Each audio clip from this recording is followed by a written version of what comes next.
Welcome to Tech Academic. Tech એકેડેમિકના online પ્લેટફોર્મની અંદર આપ સૌનું સ્વાગત છે. આજે હું અને મારો મિત્ર ભગો બંને લોકો આવી ગયા છે તમારા માટે કમ્પ્લીટ વેબ એપ્લિકેશન ડેવલપમેન્ટનો નવો વિડીયો લઈને કે જેની અંદર આપણે એનિમેટેડ લોગિન ફોર્મ બનાવવાનું છે.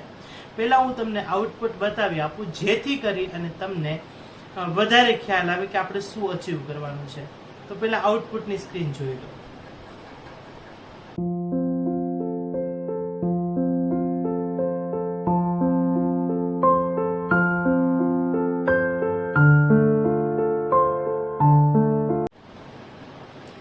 આ આઉટપુટ આપણે અચીવ કરવાનું છે નોર્મલ HTML અને નોર્મલ CSS થી. HTML ચાલુ કરવાનું છે, એની અંદર હેડ ચાલુ કરીશું. હેડની અંદર આપણે એક CSS ફાઇલ બનાવવાની છે અને CSS ફાઇલને જે હેડની અંદર આપણે લિંક કરાવવાની થશે. સો લિંક કરાવી દીધી છે ફાઇલ style.css ની અને હેડ પૂરું કરીએ છીએ ત્યાં બોડી ચાલુ કરીએ છીએ. હવે વારી છે div ટેગ લેવાની. આપણે જે ઉપર રેક્ટેંગલ ફરે છે કે જેના ઉપર કર્સર લઈ જતા એ રેક્ટેંગલ છે એ ગ્લો કરે છે, એના માટે આપણે એક ક્લાસ બનાવીશું સ્ક્વેર નામનું કે જે ક્લાસ આપણે ઇમ્પ્લિમેન્ટ કરવાનો છે style.css ની અંદર. આફ્ટર ધેટ એની અંદર આઈ ટેગ કરીને 3 કલર્સ લીધા છે. એ જે 3 કલર છે એની સ્ટાઇલ આપેલી છે. સ્ટાઇલ ઇનલાઇન CSS આપી છે એટલા માટે છે. સ્ટાઇલ એટ્રીબ્યુટ છે કે જે ઇનલાઇન CSS આપવા માટે યુઝ થશે. સ્ટાઇલ એટ્રીબ્યુટ આપી દીધું છે અને એની અંદર 3 કલર આપી દીધા છે. હવે વારો છે લોગિન ફોર્મ ડિઝાઇન કરવાનો. એટલા માટે આપણે ક્લાસ લીધો છે divની અંદર ક્લાસ લીધો છે લોગિન અને એની અંદર અલગ અલગ ઇનપુટ ટાઈપ લેવાના છે. સો ઇનપુટ ટાઈપ માટે પણ રાઉન્ડેડ રેક્ટેંગલ બને એ માટે આપણે ઇનપુટ bx નામનો ક્લાસ ઓલરેડી લઈ લીધો છે. આવો આગળ જોઈએ શું શું કરવાનું છે આમાં.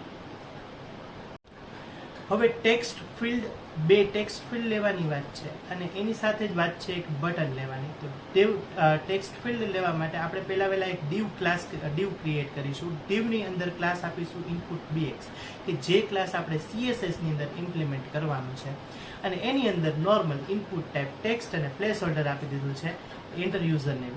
સેમ વસ્તુ પાસવર્ડ માટે કરવાની છે, સેમ વસ્તુ સબમિટ બટન માટે કરવાની છે. આ સાથે જ આપણે નીચે ફોરગોટ પાસવર્ડની અને સાઇન અપની લિંક્સ આપેલી છે. તો એના ક્લાસમાં આપેલું છે કે ક્લાસ આપેલું છે લિંક્સ નામનું, એટલે લિંક નીચે આવે એના માટે. બસ અહીંયા div ટેગ પૂરો કરીએ છીએ અને અહીંયા સાથે જ આપણું HTML નું કામ પણ પૂરું છે ને. ઇઝી. CSS ની અંદર બીજું કઈ જાજુ નથી કરવાનું. તો પહેલી વસ્તુ કરીએ છીએ આખા પેજની CSS ઇમ્પ્લિમેન્ટ કરવા માટે. તો આખા પેજની CSS ઇમ્પ્લિમેન્ટ કરવા માટે આપણે યુઝ કરીશું એસ્ટ્રિક સાઇન. બટ એની પહેલા એક વસ્તુ ભૂલાય છે, ધેટ ઇઝ ફોન્ટ. આપણે કોઈ બહારના ફોન્ટ યુઝ કરીએ છીએ એટલે એને ઇમ્પોર્ટ કરીએ છીએ. ઇમ્પોર્ટ એની અંદર URL નહીં, URL આપેલો છે. બહારના ફોન્ટ યુઝ કરીએ છીએ એના માટેનો છે. સો હવે ચાલુ કરીશું એસ્ટ્રિક સાઇન. એસ્ટ્રિક સાઇન કરી અને ક્લાસ ચાલુ કરવાનો છે. એની અંદર આપી દઈશું આપણે માર્જિન આપવાની છે 0, પેડિંગ પણ આપવાની છે 0. સાથે જ આપણે બોક્સ સાઇઝિંગ આપીએ છીએ. એની અંદર આપી દઈએ છીએ બોર્ડર બોક્સ. આપણે બોર્ડર બોક્સ જોઈએ છે એના માટે. ફોન્ટ ફેમિલી આપી દઈએ છીએ. આખા ફોર્મની અંદર ફોન્ટ ફેમિલી ઓપન સેન્સ અને સેન્સ સર્ફ રહેશે. હવે વાત કરીએ બોડી ઇમ્પ્લિમેન્ટ કરવાની. તો બોડીની અંદર ફર્સ્ટ ઓફ ઓલ આપણે આપીએ છીએ ડિસ્પ્લે. ડિસ્પ્લે છે આપણી ફ્લેક્સ. જસ્ટિફાઈ કન્ટેન્ટ બીજો એટ્રીબ્યુટ લેવાનો છે. જસ્ટિફાઈ સેન્ટરની અંદર લઈશું સેન્ટર. અલાઇન આઇટમમાં લઈશું સેન્ટર. મિનિમમ હાઇટ લઈએ છીએ 100% એટલે 100 VN અને બેકગ્રાઉન્ડ કલર આપવાનો છે. આપણે બેકગ્રાઉન્ડ કલર આપી દીધું છે અહીંયા બોડીનું કામ પણ પૂરું થઈ જશે. હવે વાત કરીએ સ્ક્વેર જે ક્લાસ આપણે લીધો છે કે જે એનિમેટેડ ક્લાસ છે એની વાત કરીએ છીએ. સો ફર્સ્ટ ઓફ ઓલ આપણે આમાં કઈ જાજુ વધારે નથી કરવાનું. 3 સ્ક્વેર છે, રાઈટ. સો 3 સ્ક્વેર માટે સ્ક્વેર ક્લાસ તો એક જ છે એટલે સ્ક્વેર ક્લાસ લઈશું કે જેની પોઝિશન આપી દઈએ છીએ રિલેટિવ. રિલેટિવ એટલે એનિમેટેડ થાય છે એના માટે આપણે રિલેટિવ આપીએ છીએ. વિડ્થ આપી દઈશું 500 પિક્સેલની. હાઇટ આપી દઈશું 500 પિક્સેલની. ડિસ્પ્લે આપીએ છીએ ફ્લેક્સ. જસ્ટિફાઈ કન્ટેન્ટમાં સેન્ટર અને અલાઇન આઇટમમાં પણ સેન્ટર. હવે જે આપણે આપીએ છીએ સ્ક્વેર ક્લાસ જે છે એની અંદર આઈ નામનો ટેગ લીધેલો હતો એટલે આઈ ફ્રેમ ટેગ, આઈ ટેગ લીધો તો ઇટાલિક ટેગ એના માટેનું છે. સો એની પોઝિશન આપીશું એબ્સોલ્યુટ. ઇનસેટ આપવાની છે 0. સાથે સાથે બોર્ડર આપવાની છે 2 પિક્સેલની સોલિડ અને એનો કલર આપી દીધો છે વ્હાઇટ. કેમ કે જ્યાં સુધી આપણે એને હોવર ન કરીએ ત્યાં સુધી વ્હાઇટ કલર લેવાનો છે એ રીઝનથી. અને ટ્રાન્ઝિશન આપીએ છીએ 0.5 સેકન્ડનું. હવે વાત કરીએ છીએ એનિમેશનની, કેમ કે આ જે સ્ક્વેર રેક્ટેંગલ દોરેલા છે, રાઉન્ડેડ સ્ક્વેર દોરેલા છે, એ રેક્ટેંગલ મતલબ મૂવ થાય છે અને 3 રેક્ટેંગલ છે, અને જ્યારે એને લઈ આવીએ છીએ એના ઉપર કર્સર, ત્યારે અલગ અલગ રીતે હાઇલાઇટ થાય છે, ગ્લો કરે છે. તો એના માટે શું કરવાનું છે હવે જોઈએ. સો અહીંયા લેવાનું છે સ્ક્વેર, ઇન્ટેજ અને ચાઇલ્ડ 1, 2 અને 3, કેમ કે 3 રાઉન્ડેડ રેક્ટેંગલ છે અને 3 માટે ક્લાસ ઇમ્પ્લિમેન્ટ કરવાનું છે. એની અંદર આપણે આપવાની છે બોર્ડર રેડિયસ, કેમ કે સ્ક્વેર છે તો એની 4 ખૂણા હોય છે, તો 4 ખૂણામાંથી કેટલા પર્સન્ટેજ આપણે કાપવું છે, રાઉન્ડેડ રેક્ટેંગલ જોઈએ છે એટલા માટે. એકચ્યુઅલમાં તમે માર્ક કરશો તો રાઉન્ડેડ રેક્ટેંગલ ત્યાં આપેલા છે. સો બોર્ડરની રેડિયસ પ્રોપર્ટી આપવાની છે, અને એમાં તમે વેલ્યુ છે એ ઉપર સ્ક્રીનની અંદર જોઈ શકો છો. અને સાથે જ એક એટ્રીબ્યુટ આપેલું છે, ધેટ ઇઝ એનિમેશન. એનિમેશન આપણે આપેલું છે એટલે કે એનિમેટ 6 સેકન્ડ અને લિનિયર અને ઇન્ફાઇનાઇટ લૂપમાં ચાલ્યું રહે, એના માટે ઇન્ફાઇનાઇટ લીધું છે. આવી સેમ વસ્તુ કરવાની છે મતલબ ક્લાસ 2 માટે, એટલે કે ચાઇલ્ડ 2 માટે અને ચાઇલ્ડ 3 માટે. હવે જ્યારે એના ઉપર કર્સર લઈ આવીએ છીએ એટલે કે હોવર કરીએ છીએ અને ત્યારે શું કરવું એ હવે જોઈએ.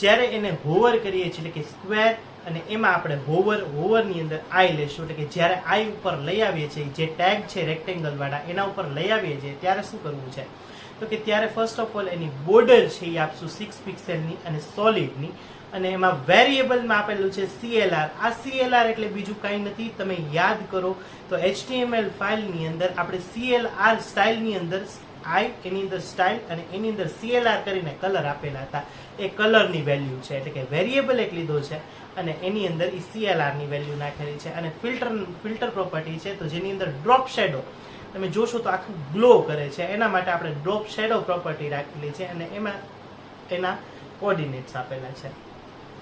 હવે વાત કરીએ એનિમેશનની.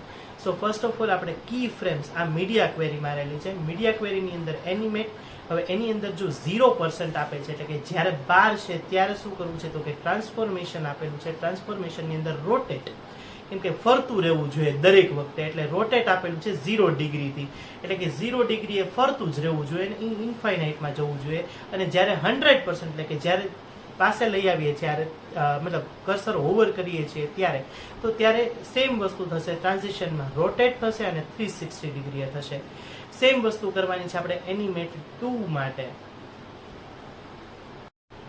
ખાલી ફેર એટલો રહેશે કે જ્યારે મતલબ 0% છે એનિમેટ 2 ની અંદર ત્યારે 360 ડિગ્રી હશે અને 100% હશે ત્યારે 0 ડિગ્રી હશે.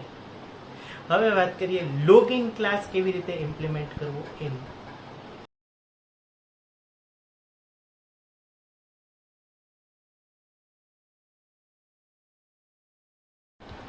હવે વાત કરીએ લોગિન ક્લાસ ઇમ્પ્લિમેન્ટ કરવાની. સો લોગિન ક્લાસ બનાવીશું, એની અંદર પોઝિશન આપવાની છે એની એબ્સોલ્યુટ, એની વિડ્થ આપવાની છે અને એની હાઇટ આપવાની છે. આ સિવાય ડિસ્પ્લે આપીશું આપણે ફ્લેક્સ, કેમ કે આપણે રિલેટિવ ડિસ્પ્લે રાખીશું તો રિલેટિવમાં ચેન્જ થઈ શકશે, પણ આપણે ફિક્સ જગ્યાએ રાખવું છે, સેન્ટરમાં રાખવું છે એ રીઝનથી. આ સિવાય જસ્ટિફાઈ કન્ટેન્ટમાં સેન્ટર, અલાઇન આઇટમમાં પણ સેન્ટર રાખશું. ફ્લેક્સ ડાયરેક્શનમાં કોલમ વાઇઝ રાખવું છે, રો વાઇઝ આઉટ મતલબ આપણે ફોર્મ નથી બનાવવું, આપણે કોલમ વાઇઝ ફોર્મ બનાવવું છે, આ રીઝનથી કોલમ. અને સાથે રાખીશું ગેપ 2 ફિલ્ડ વચ્ચે રહેશે એ 20 પિક્સેલનો. હવે વાત કરીએ લોગિનની અંદર H2 ટેગ છે કે જ્યાં આપણે લોગિન હિયર એવું લખેલું છે, એના માટે શું કરવાનું છે. સો લોગિનની અંદર H2 જે ટેગ છે એની અંદર આપણે ફોન્ટની સાઇઝ આપેલી છે અને એના ફોન્ટના કલર્સ આપેલા છે. હવે ઇનપુટ bx નામનો ક્લાસ આપણે બનાવેલો હતો. ઇનપુટ bx ક્લાસ છે એ આપણે div ની અંદર લીધેલું છે, div input bx, અને સાથે સાથે જ આપણે આપેલું છે એની અંદર input type, right. So first of all any position આપી દઈશું, પોઝિશન આપશું રિલેટિવ અને વિથ આપશું 100%. હવે જે ઇનપુટ ટેગ છે એ તમે જોશો તો તમને દેખાશે કે રાઉન્ડેડ રેક્ટેંગલ છે, એટલે કે રેડિયસ વાળા છે. સો એના માટે આપણે શું કરી શકીએ તો કે લોગિન ક્લાસ બનાવેલું છે, એની અંદર ઇનપુટ બીએક્સ ક્લાસ ને એની અંદર ઇનપુટ ટેગ લીધા છે, એને ઇમ્પ્લિમેન્ટ કરવાની વારી છે. સો એની પોઝિશન આવશે રિલેટિવ, વિથ આવશે 100%, પેડિંગ આવશે 12 પિક્સેલ અને 20 પિક્સેલ.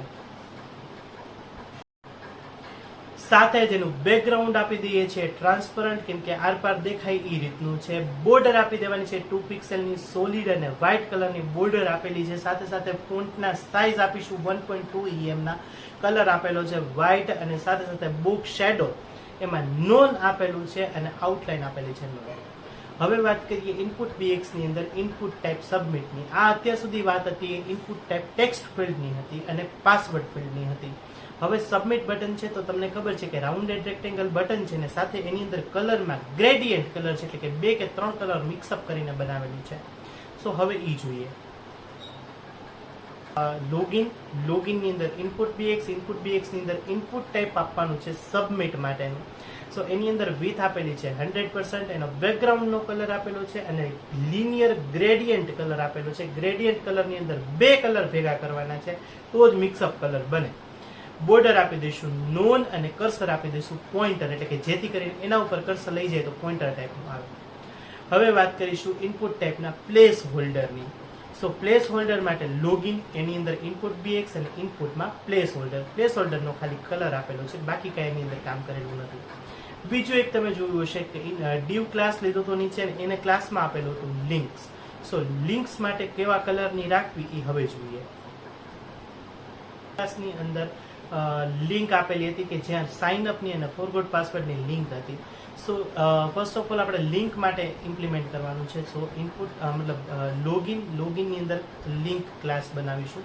એની અંદર પોઝિટિવ એની મતલબ પોઝિશન આપીશું રિલેટિવ, સાથે સાથે વિથ આપીશું 100%, ડિસ્પ્લે ફ્લેક્સ રહેશે, align item centre, justify content, space between, કેમ કે વચ્ચે વચ્ચે સ્પેસ રાખવાની છે, અને પેડિંગ આપીશું 0 to 20 પિક્સેલ. હવે લિંક હોવર કરે છે તો લિંક હોવર કરે છે એટલે કે લિંકનો કેવા ટાઈપનો કલર રાખવો છે તો કે લોગિન, એની અંદર લિંક અને એન્કર ટેગ રાખેલું છે. સો એની CSS ઇમ્પ્લિમેન્ટ કરવાની છે. એમાં કલર રાખીશું વ્હાઇટ અને ટેક્સ્ટ ડેકોરેશન રાખીશું નોન. બસ આટલું જ હતું. આટલાથી જ આપણું આટલું એટ્રેક્ટિવ ફોર્મ બની જાય છે. આશા રાખું છું કે આજનો વિડીયો તમને ફ્રૂટફુલ થયો હશે.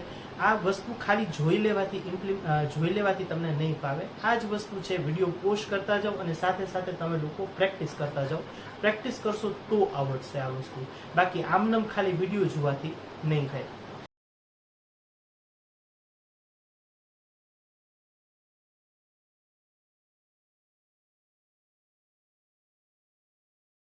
સો આ જ વસ્તુ છે, તમે વિડીયો પોસ્ટ કરતા જાજો અને સાથે સાથે પ્રેક્ટિસ કરતા જજો.